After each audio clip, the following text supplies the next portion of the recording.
다시 십자가로. 매주 수요일마다 우리의 신앙을 일상의 삶에 적용시켜보는 다시 십자가로 시간을 갖고 있습니다. 오늘도 눈먼 기독교의 저자 광명계명교회 박태양 목사님 자리해 주셨어요. 할렐루야 목사님 안녕하세요. 네, 반갑습니다. 송 PD님. 네. 예수님을 따르는 사람을 성경은 다양한 비유로 말하잖아요. 그렇죠. 예수님은 목자, 우리는 양, 또 예수님은 포도나무, 우리는 가지, 예수님 신랑, 우리는 신부, 이런 것들이 있죠. 주일학교 좋은 데 다니셨군요. 아, 네. 양, 나무까지, 신부 다 이해하기 쉬운 비유인데요. 예. 여기에 빠뜨릴 수 없는 것이 소금과 빛이라는 비유죠. 너희는 세상의 소금이라, 세상의 빛이라 예수님 말씀하셨는데 소금과 또 이 빛에 대해서는 우리가 이미 익숙하지만 오늘 이 의미를 다시 한번 새겨보면 좋을 것 같은데요. 먼저 우리가 세상의 소금이다. 어떤 의미일까요, 목사님? 소금은 짠맛을 내는 물질 존재이잖아요. 그렇죠. 소금이 안 들어간 음식은 맛이 없죠. 나트륨 과다 섭취 이런 거 지금 생각하면 안 되는 거 아시죠? 예. 소금 넣지 않으면 음식 맛이 없듯이 예수님을 따르는 자들이 없으면 세상살이가 맛이 나지 않는다는 겁니다.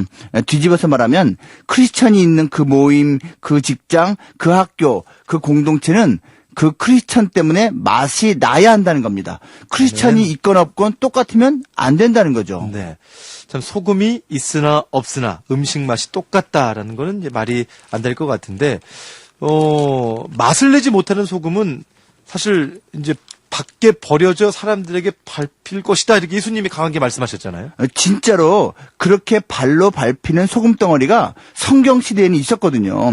예수님이 너희는 세상의 소금이라고 하실 때 세상은 원어로 말하면 땅, 흙 그런 의미예요. 그러니까 이 땅의 이 흙의 소금이다 그렇게 말씀해도 되거든요. 예. 당시의 소금은 육면체로 잘라진 암염 돌소금이었습니다. 그러니까 메주 모양의 소금 돌덩어리를 생각하면 되는 건데요. 그 소금 덩어리를 항아리 물에 담가두면 소금물이 되고요. 그 짠물을 쓰는 거예요. 짠맛이 다 나온 그 덩어리는 더 이상 소금이 아니고 그냥 돌덩어리일 뿐이죠. 그래서 밖에 버려져서 밟힐 수도 있는 거예요. 네. 만약 그 소금 덩어리를 사온 지 얼마 되지 않았는데 소금 맛이 더 이상 나오지 않으면 그 사람은 불량 소금 덩어리를 구입하는 거니까 속상했겠네요. 당연하겠죠. 모양은 소금인데 맛은 짠맛이 아니라면 그건 소금이 아닙니다. 소금은 생긴 게 중요한 것이 아니라 짠맛을 제대로 내느냐가 중요한 것이죠. 네. 목사님, 그런데 크리스천이 이제 소금 맛을 낸다는 게 어떤 그 사람들의 이제 대화를 한다고 한번 쳐볼게요. 그럼 뭔가 분위기를 돋우는 이 역할 같은 것을 주로 말하는 게 아니죠? 물론 그렇게 될 수도 있죠. 그렇죠. 크리스천은 교회 생활을 통해서 사회와 조직에 어울리는 훈련을 하고 있는 셈이거든요. 예. 그래서 직장과 조직에서요 적응력이 탁월합니다. 교회 오빠 들어보셨죠? 그렇죠. 교회 여동생 어디에서나 통하더라고요. 그렇지만 크리스천의 존재 가치는 분위기 메이커 정도가 아니라 생명을 전하는 데 있죠. 섬김, 봉사, 선행 등을 통해서 소금 역할을 하는 것이 곧 예수 생명을 전하는 게 아닐까 합니다. 네. 너희 빛이 사람 앞에 비치게 하여 그들로 너희 착한 행실을 보고 하나님께 영광을 돌리게 하라. 이런 성경 말씀이 제가 기억이 나거든요. 그렇죠. 그러니까 착한 행실에 대한 그런 게 좀 마음에 와닿았던 것 같아요. 우리의 착한 행실이 세상의 빛으로 묘사됩니다. 그런데요, 우리가 좀 생각해 볼 것이 있어요. 예수님은 구제를 할 때 오른손이 하는 일을 왼손이 모르게 하라고 하셨잖아요. 그런데 여기서는 착한 행실을 사람 앞에 드러내라고 말씀하십니다. 약간 이상하지 않습니까? 성경에 이런 게 좀 있는 것 같아요. 서로 상충되는 것처럼 여겨지네요. 사실 착하냐는 이 단어는요. 마땅한, 올바른이라고 번역해도 되거든요. 예. 예수님이 수로보니게 여인에게 자녀의 떡을 취하여 개에게 주는 것이 마땅치 않다고 말씀하신 것 알죠? 여기서 마땅하다라는 단어가요. 앞에 착하냐는 단어와 같은 단어입니다. 다시 말하자면 우리의 마땅한 행실, 의로운 행실을 세상 사람들 앞에서 나타내라는 의미로 해석해도 되는 것입니다. 예. 크리스천의 정의로운 모습을 세상 가운데 나타내서 사람들이 하나님께 영광을 돌리게 하라, 이런 뜻이겠네요. 네, 그게 소금과 빛의 차이점입니다. 소금은 자기 존재가 사라짐으로써 그 가치를 드러내고 자기 역할을 해내는 것이고요.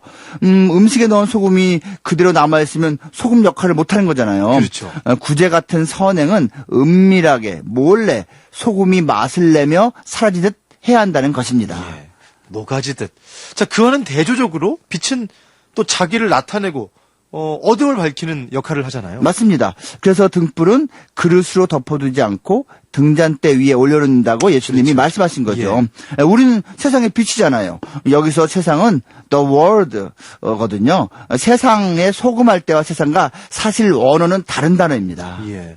자, 이제 목사님 말씀은 말 그대로 빛은 등경 위에 두는 법이잖아요. 그렇죠. 세상에 불의와 부조리 같은 그런 악이 있다면 우리가 빛을 비춰서 좀 드러내면 좋겠는데 요즘 이제 그런 것 같아요, 목사님. 이제 언론 보도를 보면 어떤 내부의 비리를 폭로를 할 때도 있고 여러 이제 그런 일들이 나오잖아요. 그러면 뭐 좋다 나쁘다 그걸 떠나서 먼저 그걸 고백하시는 분들을 보면 본인의 그런 어떤 양심 또 그런 면에서의 어떤 그 빛의 역할을 좀 감당하는 부분을 볼 때가 있는 것 같아요. 그렇죠.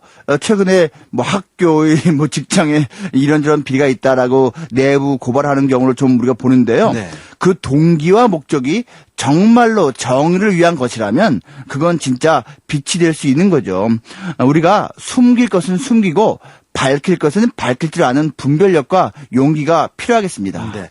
자, 오늘 다시 십자가로 소금과 빛의 사명을 살펴봤는데요. 자, 소금은 자신이 사라지고 선행으로 세상의 맛을 내는 존재고 빛은 자신을 드러내고 세상 어둠을 비춤으로 정의를 나타내는 존재이다.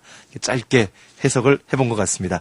자, 지금까지 그런 소금과 빛의 역할을 감당하고 있는 극동방송 가족들에게 광명 계명교회 박태양 목사님의 말씀을 같이 했습니다. 고맙습니다. 네, 고맙습니다. 오늘도 주님 안에서 행복하세요.